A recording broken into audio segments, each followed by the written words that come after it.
Dans cette vidéo, on va voir comment faire un rabattage en I-cord. Comme présenté sur le modèle ici, ça fait une finition très propre avec un effet cordon et un petit peu en relief. Donc on va voir tout de suite comment on fait ça. L'I-cord, ça se fait généralement avec 3 ou 4 mailles. Et je vais vous montrer tout de suite comment le faire avec 3 mailles, mais avec 4 mailles, c'est exactement le même principe. Donc on a les mailles de notre rang avant de notre rabattage.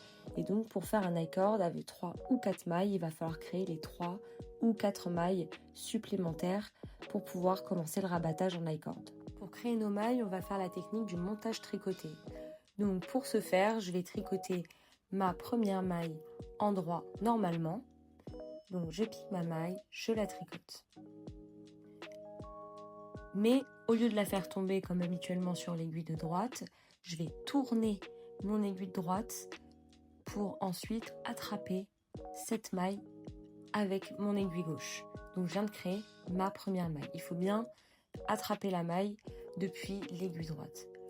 Et je recommence. Je tricote ma maille et au lieu de la faire tomber, je ramène l'aiguille de droite derrière mon aiguille de gauche et j'attrape ma maille de l'aiguille droite avec mon aiguille de gauche.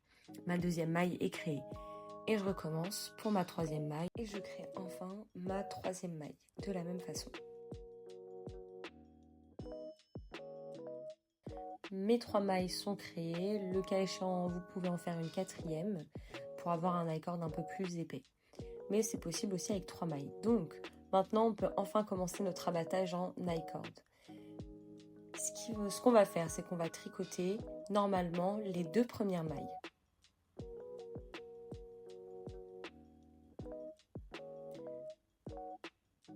Puis, pour commencer à rabattre, on va tricoter la dernière maille supplémentaire et la première maille de l'ouvrage ensemble.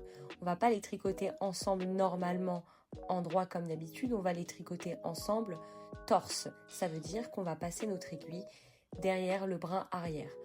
Tricoter en droit mais torse.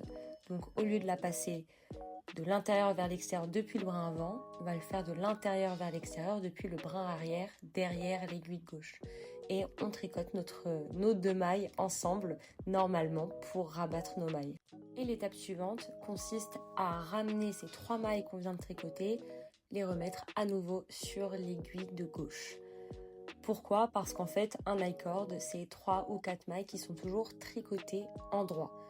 Donc, il faut qu'on les remette sur notre aiguille de gauche pour pouvoir les retricoter à nouveau en droit.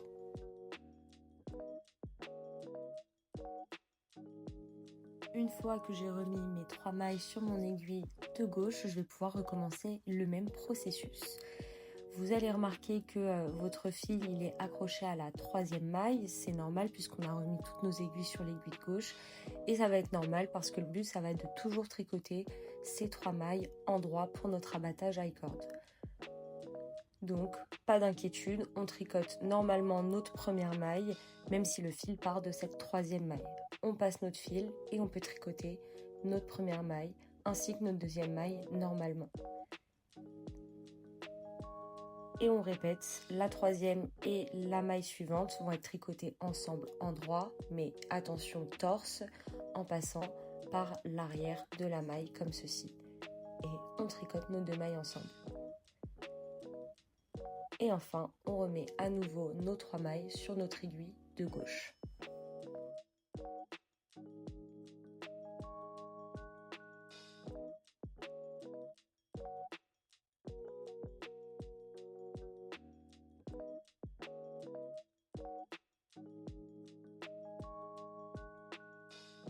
Une fois que c'est fait, on continue exactement le même processus sur tout le rang.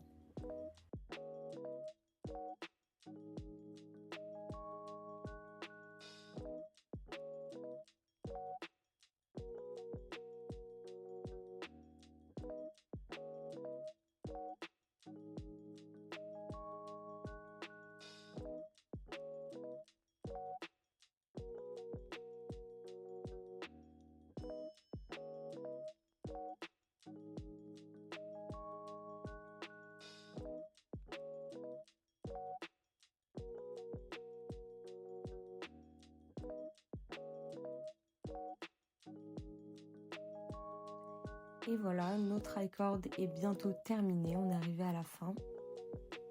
On est sur les 3 dernières mailles. Et pour finaliser la bordure, on va donc, comme on fait à chaque fois, remettre les 3 mailles sur l'aiguille de gauche pour terminer notre I-cord. On va tricoter en droit en torse les 3 mailles ensemble pour fermer notre bordure. Comme il y a 3 mailles, ça peut être un petit peu compliqué pour faire glisser l'aiguille.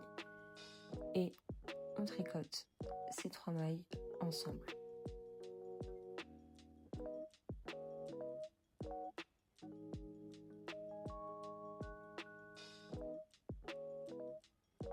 Et voilà, notre bordure I-cord est terminée. Là, j'ai une laine un peu épaisse sur la vidéo, donc l'effet peut varier selon les textures de fil que vous choisissez.